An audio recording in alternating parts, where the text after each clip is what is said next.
پیش کرنے جا رہی ہوں۔ امید ہے کہ آپ بغور سماعت فرمائیں گے۔ ہماری درسگاہ میں جو یہ استاد ہوتے ہیں، حقیقت میں یہی تو قوم کی بنیاد ہوتے ہیں۔ سنیں مداد جب بھی ہم کسی کی کامیابی کی، ہر ایک روداد میں یہ مرکز روداد ہوتے ہیں۔ یہی رکھتے ہیں شہر علم کی ہر راہ کو روشن، ہمیں منزل پہ پہنچا کر یہ کتنا شاد ہوتے ہیں۔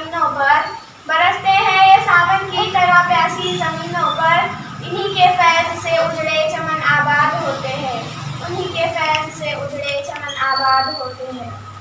جو کرتے ہیں ادب استاد کا وہ پاتے ہیں وہ رفعت، جو ان کے بے ادب ہوتے ہیں وہی برباد ہوتے ہیں۔ استاد کی عظمت کو ترازو میں نہ تول،